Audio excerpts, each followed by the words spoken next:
ऐसे व्यर्थ के युद्धों से अपने आप को भगवान श्री कृष्ण को अपना आइडियल मानते हुए, उनको अपना आदर्श मानते हुए, फिर भारतवासियों फिर से एक बार कह रहा हूं, लुच्चों को आइडियल मत बनाना। ये जो सो कॉल्ड लुच्चे हैं, मंच से कह रहा हूं, आइडियल मत बनाओ, नहीं भारत की रक्षा बहुत मुश्किल है, कभी नहीं हो सकती। ये धन, ये संपदा, ये क्रिएटेड प्रभाव, ये भीड़, इनको देख करके किसी को आइडियल मत बनाना। इनकी जिंदगी भीतर से जान जाओगे तो रोना आ जाएगा।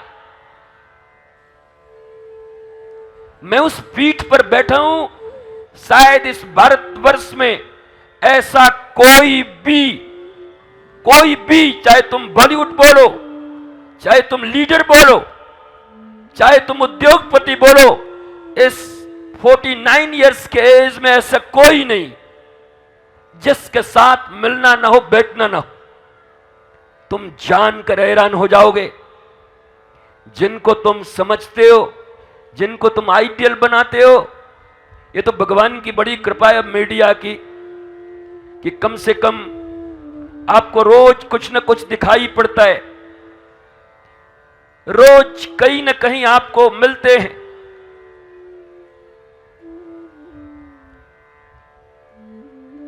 कभी सुशांत सिंह मिल जाते हैं, कभी दिव्य भारती मिल जाती है, कभी कोई टीवी एक्ट्रेस मिल जाती है, कभी कोई आईपीएस खुद को गोली मार लेता है, कभी कोई आईएएस जाके ट्रेन के नीचे खट जाता है। और ये बॉलीवुड हॉलीवुड में तो रोज क्या होता है आप सब जानते ही हो। मैं किसी को बदनाम नहीं कर रहा, बुरा नहीं बोल रहा, ये वही बॉलीवुड है जहां श्री राम पे भी फिल्में बनती हैं, जहां पृथ्वीराज चौहान पे भी बनती हैं, जहां उन भक्तों के ऊपर भी फिल्में बनती हैं जिनसे, ये वही बॉलीवुड है जिसने महाभारत दिया, जो आज भीष्मक के रूप में यहां बैठे हैं, जिससे भारत के बच्चे बच्चे तक को महाभारत का कम से कम प्राइमरी ज्ञान हो गया था, और रामानंद सागर के रामायण से कम रामायण के प्रति लोगों की निष्ठा जगी थी। इसलिए वो बॉलीवुड भी प्रणाम करने के योग्य है, हम विरोधी नहीं है। लेकिन अब संस्कृति जहां फैलाई जाती है, अब संस्कृतियों के कारण कभी इनको अपना आइडियल मत बनाना, किसी हीरो हीरोइन को। इनकी जिंदगी बहुत गड़बड़ है, इनके बाल बच्चे ड्रग्स में डूबे हुए हैं, ये खुद की जिंदगी इनकी बहुत गड़बड़ है। भारत देश का नुकसान तभी से शुरू हुआ जब केवल बाप बड़ा ना भैया, सबसे बड़ा रुपया, इस सिद्धांत को मानकर लुच्चों, गुंडों और दो कौड़ी के लोगों को तुमने आइडियल बनाना शुरू कर दिया। तुम्हारे आइडियल, अरे दाऊजी महाराज कंधे पे हल लेके बैठे भगवान के रूप में, इस दुनिया में अन्न पैदा करके और अन्न देकर और बल के द्वारा संसार का भद्र करने का काम दाऊजी महाराज कर रहे हैं। लगाओ ना घरों में फोटो दाऊजी महाराज का, बल दाऊजी का। वो ही इज आवर आइडियल, वो मेरे आदर्श हैं, वो मेरे भगवान हैं।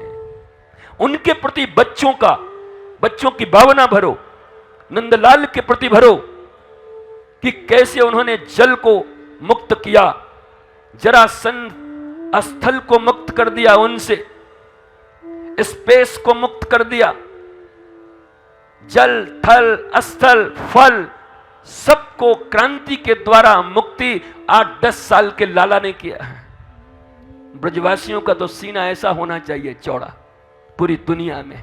जो वाइडन का अगर सीना 50 इंच का हो तो मेरे हिसाब से ब्रजवासियों का सीना तो महाराज 200 इंच का होना चाहिए, जहां पर ऐसे लाला, ऐसे बलदाऊ और ऐसे भगवान श्री कृष्ण का आगमन हुआ है, जिन्होंने किसी सेक्ट के लिए काम नहीं किया, पृथ्वी के लिए काम किया, वसुधा के लिए, मनुष्यता के लिए।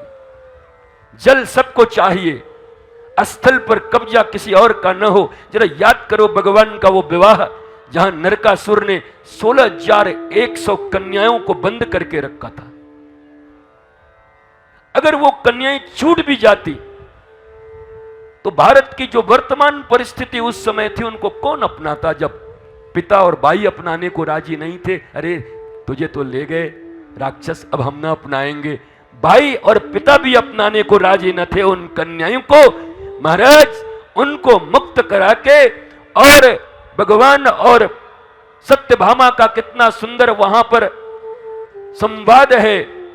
रोती हैं सारी वो स्त्रियां, राजकुमारियां, अब मेरा क्या होगा, मुझे तो भाई भी स्वीकार नहीं करेंगे, दुनिया में मेरे पिता भी मुझे स्वीकार न करेंगे, दुनिया का कोई व्यक्ति मुझे स्वीकार, कौन पुरुष हमें अपनाएगा। सत्यभामा ने कहा चिंता मत करो, अब तुम्हें पुरुष नहीं पुरुषोत्तम अपनाएंगे, पुरुषोत्तम आए तुम्हें अपनाने के लिए। तुम क्यों चिंता करती हो जब धरा पर पुरुषोत्तम का अवतार है।